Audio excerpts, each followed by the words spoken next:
replace something that you're looking for? I've done it many times. I still do it. Let me give you some examples of what I've lost and may or may not have found. I have an index card at home that I have the username and passwords written down for billing, for like mortgage paying and utilities and insurance, stuff that I do online bill payments for each month. Every so often, I forget a password. No problem. I'd written it down on this card so I wouldn't have an issue if I forgot it. But what happens when you lose the card that the passwords are written on? Oh, I did it recently where I looked for probably a good 2-3 weeks. I finally found it in one place I didn't look. There was another one. When Christy and I were getting ready to get married, I had a stock certificate from what I'd gotten as a kid. And the plan was we're going to sell it to help get us started. I could not find it. I looked through every last box, file. I went through books to see certain pages of the books. Never found it. If anybody's ever tried to get a stock certificate replaced, if you've lost it, it's a fairly involved experience. And I still feel bad for putting my dad through helping me to find it. By the way, thanks again for that. And then when I went back to school the last time around, Andover Newton gave me a scholarship, which I was incredibly grateful about. They sent me a nice certificate, suitable for framing, and I lost it. I looked, and I looked. We moved 3 different times since I got that certificate. Never found it again. You want to talk about a frustrating experience? Look for something for years and never find it. And that's just a piece of paper. When we think about things like purpose in life, or lifetime companion, or any things that are, you can't put a price on or isn't a physical thing, it can be incredibly frustrating to lose things, but it's amazing what we can learn in the process of looking and in finding, if we give ourselves the opportunity. I like the parable of the prodigal son for many reasons. This is one of the ones we hear a lot, and it's always a challenge to try to figure out what is new that we can learn from it, but there is always something new to learn from Scripture. I want to look at the 3 main characters in this parable a little bit, and I think there is lessons about what we can learn from seeking what is lost, and maybe not finding it in a way that we expect, but finding it in an even better way. We got the prodigal son himself.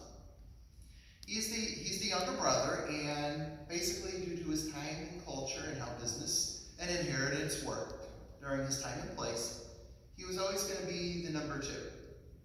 He would never inherit the controlling interest in the family business. He would get a smaller portion than his older brother of the estate when his dad passed away. In his mind, he was always the second. And he may have been wondering, what else is there in life? Is there something different for me than what I have or where I am?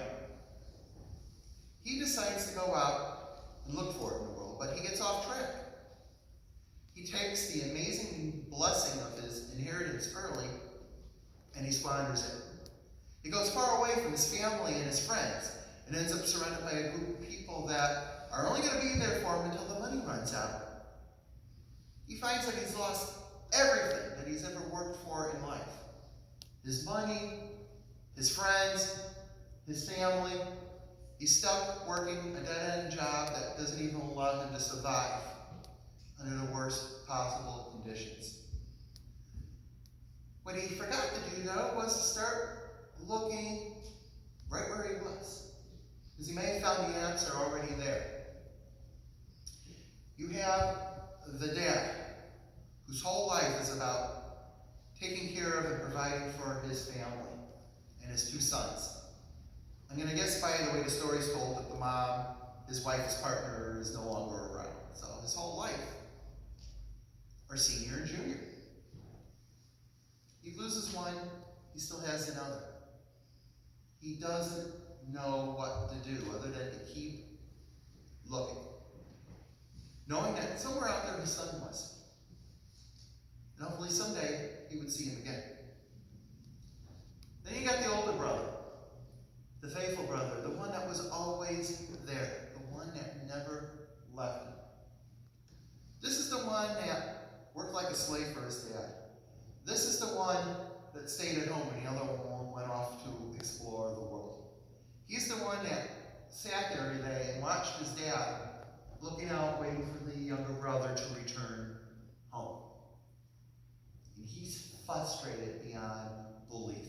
And he's angry about what his brother did. What his brother did to his dad. Now his dad now is suffering. So you have a younger son looking for his place in the world. You have a dad looking for his child that is no longer there. You have a brother that is looking for justice for his dad who he thought was wronged and hurt beyond anything. So what happens? The younger son comes home because he realizes that what he was looking for was at home the entire time. That he didn't have to leave home or his family or his loved ones to find his place or his purpose in the world. The dad finds what he had been looking for, the missing child who came back home. And that it didn't matter where he had been, what he had done, what he had been through himself. He had his son back, and that's all that counted. And then you had the older brother who was angry and wanted justice for his dad. But maybe ultimately he just wanted a little recognition. Because he was the one that stayed. He is the one that kept working when his other brother was gone. He was faithful till the end. In his mind, did his dad even notice? Or was it always about the other one?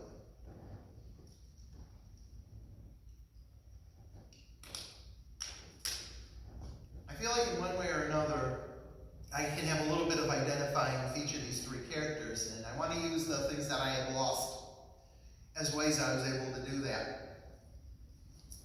That little index card with the passwords and usernames on it, you know where I found it this past time around? In a stack of papers that we keep to go through. Maybe stuff that came in the mail, papers that the kids brought home, file from a project that we're doing. The one place I never thought to look. One place that was literally right under my nose when I was down in the basement going through the filing cabinet, looking through all the stuff on the main floor of our house and up in our bedroom upstairs where we keep some files too. It had been right there the entire time. If I had started looking there first and had really looked, I would have saved myself weeks and weeks of frustration. The stock certificate, I never found the original copy, but even though it's a long and involved process with a lot of waiting and paperwork and signing and all, stuff beyond notaries in order to get it, eventually we got the copy and we were able to do the sale and get what we needed from it. And that, I think, gives me some sympathy for the dad. Knowing that what I've been looking for and seeking is out there somewhere. I had it once, but now I don't anymore. But it's out there. And I hope I find it. The dad didn't care how he got his son back, what was involved in getting him back, what may have happened in order for it to come back. He just wanted his son back. Sometimes when we find what we're really looking for, we don't care what it took to get it back. The pain and suffering to get there is forgotten because what's most important is back with us again. And then finally, that certificate from school that is likely long gone. I'm not ever going to get that back again. But maybe the reason I was looking for it is because I wanted something to remind me of the work that was involved in going back to school last time. Maybe the older brother, all he wanted was, he talks about wanting a goat from his dad. Maybe all he was looking for is a little acknowledgement from his dad. Thank you. I appreciate that you stayed. I appreciated that you were there next to me when I was out there looking for your brother for all that time. And my love for him has never taken away from my love for you. All my searching for that missing certificate is reminding me of something. Everything that was important about it, it's right here. It's in my head.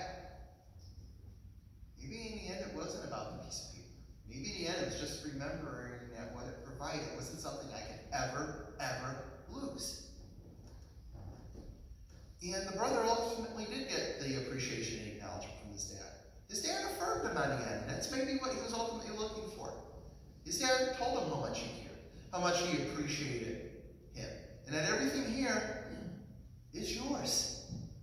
I haven't forgotten what you did for me. I haven't forgotten what is rightfully going to come to you someday. And I haven't ever loved you any less because of what I have done to love your brother. I have loved you completely and totally, the same way I loved him completely and totally. Please be happy for me. Because what I lost and never thought I was going to have again, I've gotten back. So maybe ultimately what we can take from the prodigal son in our lives today is that if we're looking for something, maybe start by looking right in here, to the part of us where God lives. But we're looking for the whole time, maybe right here. If we feel like we've lost somebody or something forever, never give up on them. Never lose hope that they will be back to us again. Maybe they come back to us physically in this life and we get to meet them again. Maybe we meet them again in God's house in heaven. But maybe, like the older brother learned, they're still right here and right here. And maybe we just have to look to the memory of them and the experience of them to realize that they never left us at all.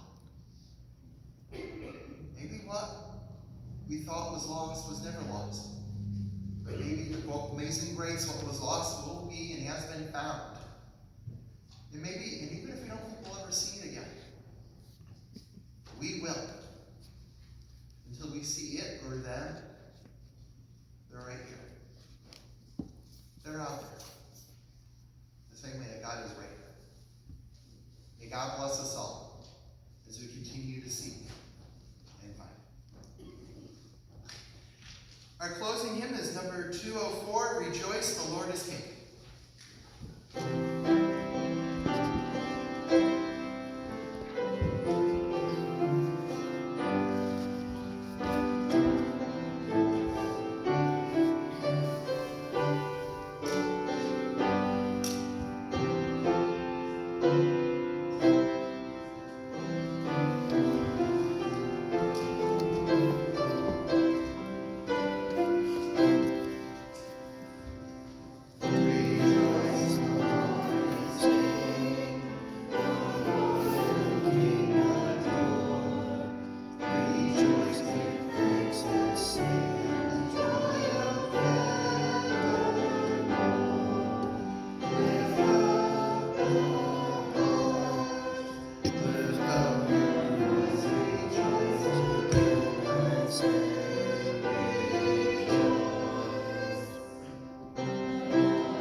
I'm going to put one of the collection plates in the narthex on the table where we sign it. And I'm going to put one over just through that door on the way to Fellowship Hall for coffee hour. I do apologize, I forgot about the offering, but I ask if you would like to make a contribution, please do so. There's so much good that every part can do with this. Don't forget the annual meeting, the special meeting right after. Special meeting right here after service.